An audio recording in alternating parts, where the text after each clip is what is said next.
and gentlemen, the American jury and Bulldog Nation, we are now living in the same type of atmosphere as Senator Eugene McCarthy making accusations about communism and the Nazis questioning whether you're a Jew or anything else. I mean, we are in this state where everybody has to walk around, not me, but everybody has to walk around now, and it's like, well, what are you saying? What are you doing? What have you done? You know, it's like, gotcha, police. Okay, that's not enough.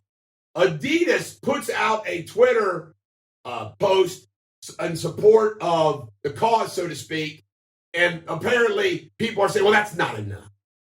The CrossFit CEO says, we're not mourning George Floyd, and he has to resign. Well, I mean, you know what? I mean, how do you lose your job because you say we're not mourning him? That's your right. You know, hey, we're going about our business. You know, you lose your job over it. Now, Dabo Swinney, I want to tell you about old Dabo Swinney, coach of Clemson. I'm a Bama guy, but I love Dabo and I like Clemson. I respect him. Dabo Swinney talks about God. He's a good guy.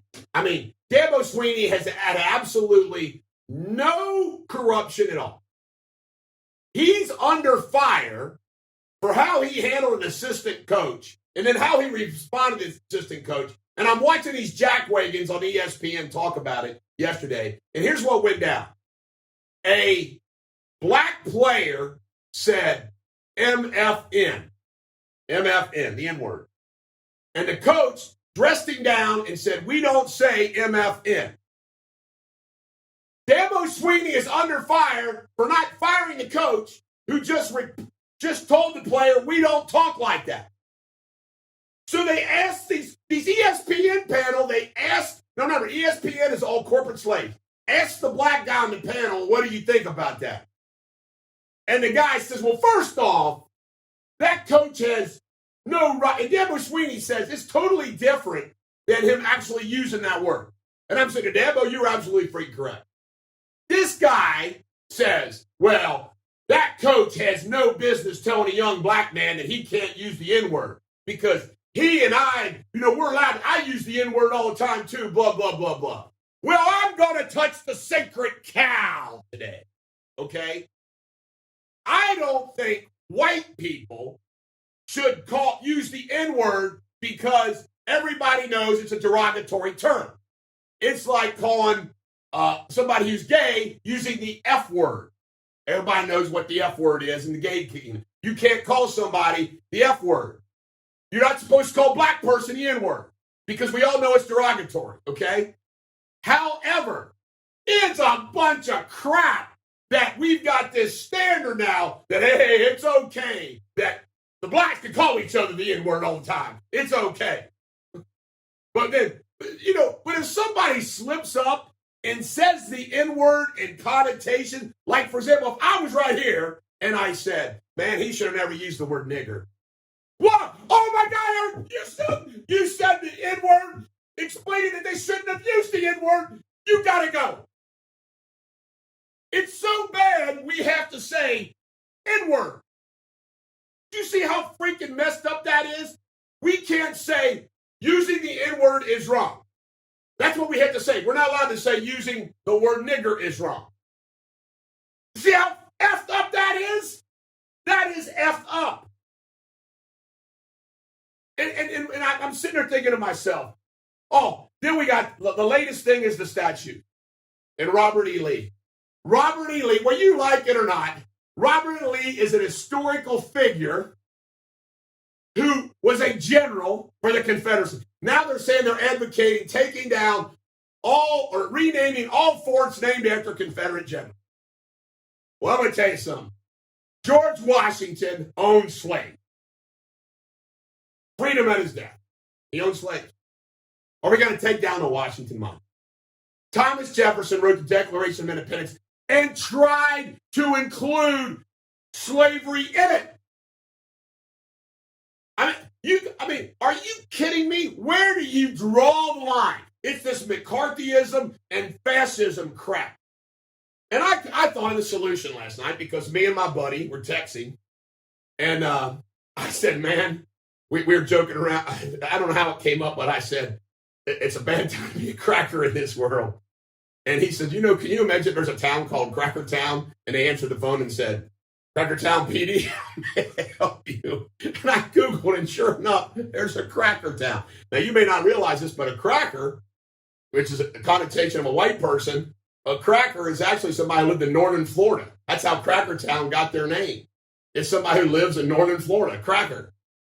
Now, I want to tell you, how is it fair that people are allowed to use the word cracker, but it ain't the same as the N-word? In other words, you're allowed to make fun of white folk. You're allowed to make fun of Irish being drunks. You're allowed to make fun of Catholics, but you can't make fun of Muhammad. And by God, you got to tiptoe around the block. And what we need, in my opinion, is more politically incorrect humor. Everybody's too uptight for that, though. Chris Rock has one of the funniest videos of all freaking time. It's like, what do? You might get your ass kicked if you say this to a cop. And it's hilarious.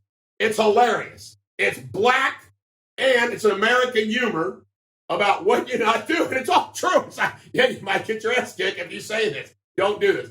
And because Chris Rock is saying it, it's even better. It's a hoot.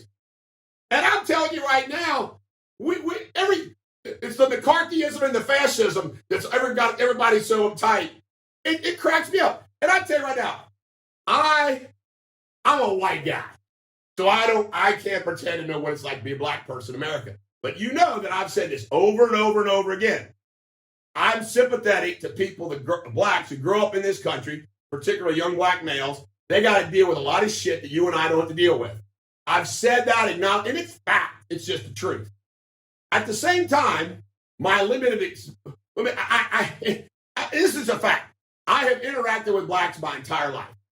Childhood, sports, work, my law practice, I've represented them and all that stuff. And I can tell you right now, my interaction with them has always been very pleasant, always good. And there's also always been a ton of humor on it. Humor. I've sat around with this is a great example. I sat around with the black guys that I played flag football with, and we used to give each other such a hard time about stereotypical issues relating to race, and we'd laugh our ass off and give each other a hard time. And we were friends, and we had humor, politically incorrect humor. One of the things that we used to laugh our ass off about, I used in a YouTube, and I got fired from the corporate slavery Clear Channel. I used the same joke in Funny Bone, and everybody laughed their ass off. Lesson I learned? Well, if you're a white guy, you can't use any black humor because you're a white guy. All right, that's a rule I got to play by. But it's just so damn ridiculous how uptight we are. And the gotcha thing. Oh, you're not saying. Think about that. Dambo Sweeney is under fire for not firing a guy who simply chewed out a player for using the N-word. But because he used the N-word, that's not enough. Not enough. Who's the police? Who's the police of all this?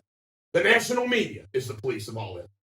And Black Lives Matter is the police of this. And all these politicians and left-wing nuts are the police of this. You haven't said enough. You haven't done enough. Oh, they must be dying about me. They must be saying, how do we get the Bulldog fired? Well, guess what? You ain't going to get me fired. Seriously, I got this. God damn it, we can't fire the Bulldog. God damn, he's too damn independent. He's saying too many crazy things. We got to get him fired. Ha ha ha ha. It's the Bulldog. Every dog has their day. Lighten up.